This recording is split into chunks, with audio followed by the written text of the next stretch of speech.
Всем привет, с вами Олег Лоза, и мы говорим про вокал. Джейн спрашивает: Олег, почему вы выбрали оперу и как вы к этому пришли? Я, в общем-то, всегда хотел петь. Ну, это понятно, потому что отец известный эстрадный артист, и я, естественно, слышал, как он поет, и мне это было интересно, мне нравилось часами вокализировать дома. Я слушал классных вокалистов, которых папа мне показывал, или с которых сам находил, пытался за ними повторять, но все это звучало очень-очень плохо. Потому что голосом я не владел, понимания того, что нужно делать внутри, у меня никакого не было. Моим друзьям это категорически не нравилось. Мои родители тоже так как бы неблагосклонно на это смотрели, потому что им не хотелось, чтобы вырос еще один сынок знаменитого исполнителя, который сам ничего из себя в профессиональном отношении не представляет. И таких, довольно много. И в эстраде, и в любой другой профессии. Где-то после окончания 9 класса школы мне не очень хотелось учиться в той школе, в которой я тогда занимался. Вот. Поэтому я решил пойти дальше куда-то в другое место. И, к сожалению или к счастью, в тот момент ничего кроме музыки я не знал. И поэтому я решил поступать в Гнесинское училище на хоровое дирижирование. Поступал по той причине, что на хоровом дирижировании я знал, есть вокал в какой-то некоторой степени. Хотя, конечно, дирижирование меня не особо влекло. Я худо-бедно подготовился к сдаче экзаменов и все-таки их прошел. То есть я честно поступил, как и все, на хоровое дирижирование в Гнесинский колледж. Учился я там отвратительно. Но там я получил первые азы вокальные от Ольги Ивановны Дементьевой. Спасибо большое ей за то, что помогла мне сделать первые шаги в академическом пении. Чаще говорят оперное, и я предпочитаю академическое. Там же вот у меня закончилась ломка, и голос уже более-менее оформился. Уже было понятно, что это баритон, что в голосе есть какая-то природная сила, достаточная для академической музыки. И тогда я стал слушать первых оперных певцов и решил, что, наверное, я пойду на вокал. Хоровое дирижирование у меня не получалось. Я учился, как я говорю, плохо. Меня это не интересовало. Я хотел просто петь. И уже тогда понял, что опера – это интересно, потому что опера – это мощь. В оперной музыке мощь звука наивысшая. Выше, чем в любом другом исполнительстве, потому что нужно своими силами, своим звуком наполнить огромный зал на тысячи мест. И это меня очень привлекло. Мне было интересно петь так, чтобы не было необходимости как-то голос специально усиливать. Но это все были такие скромные потуги, пел я так себе, поэтому я начал частно заниматься с Анатолием Александровичем Лошаком, к которому потом и поступил в Московскую консерваторию. И уже параллельно с обучением в консерватории я попал дополнительно к педагогам Валерии Голубевой и Владимиру Забаборину, с которыми я параллельно с обучением в консерватории частно занимался много лет. И вот их любовь к этому жанру, к академическому пению, хотя сами они были не оперные певцы, то есть они были академические певцы, обученные как любой оперный певец, но сами пели больше в хоре, солистами хора. Хора Свешникова, капеллы Юрлова и других. Но вот их отношение ко мне, их любовь, их личность помогли мне влюбиться и в красивое пение, и вообще в оперный жанр.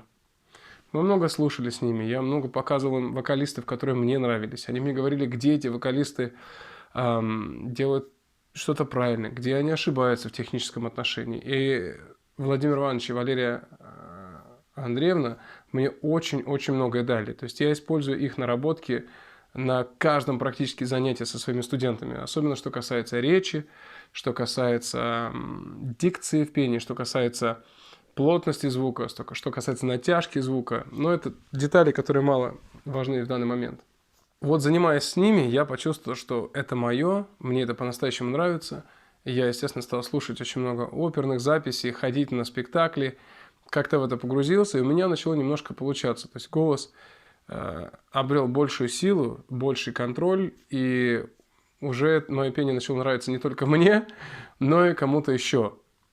Это все равно было не идеально, это все равно было не отточено, это все равно было не оформлено, у меня было очень много косяков. И даже то, что...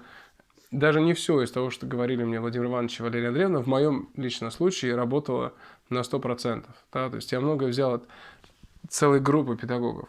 Но я понял, что опера обладает некоторыми преимуществами. Оперный певец, как я уже сказал, обладает наиболее мощным звуком. То есть мышцы, вокальные мышцы наиболее накачаны, наиболее задействованы в пении. Оно наиболее эффективное, да, потому что с минимальными усилиями достигается наибольший эффект. Оно позволяет раскрыть все возможности голоса. Да, то есть хороший оперный певец должен обладать и беглостью звука, что потом при необходимости, если человек хочет уйти из оперы в эстраду, он всегда может эту беглость там применить. То есть можно использовать мелизмы, или те же самые приемы, которые используются в опере, можно использовать в поп-музыке. Он обладает хорошим произношением, да, которое необходимо в любом абсолютно пении. Будь это опера, будь это эстрада, произношение необходимо. И у меня на эту тему будет отдельное видео скоро. Оперный певец обладает выносливостью, которой зачастую не обладают другие артисты. Да? То есть мы должны петь по много-много часов. Репетиции в театре идут по 6 часов, по 7 часов каждый день. С перерывом, но все же, да, это такая большая, сложная работа, которая требует специальной тренировки. Плюс оперный певец должен обладать актерскими навыками, способностями и умениями, потому что необходимо все-таки перевоплощаться в персонажа. Даже если это короткое произведение, даже если это какой-то романс, даже если это песня, любое произведение на сцене исполняется от лица какого-то другого человека, не меня. Соответственно, нужно уметь перевоплощаться, нужно уметь погружаться в произведение. Плюс идея того, что это акустическое исполнение, да, когда все достигается средствами акустических инструментов. Это только оркестр и певец. В некоторых театрах, конечно, есть подзвучка, где акустика помещения не позволяет даже самым лучшим вокалистам озвучить его полноценно. Но в основном, особенно в среднего размера театрах, акустика очень благоприятная, и сложно передать ощущения, которые испытываешь, выходя в большое помещение и наполняешь его своим звуком. Это очень приятно, это очень интересно, и это очень вдохновляет.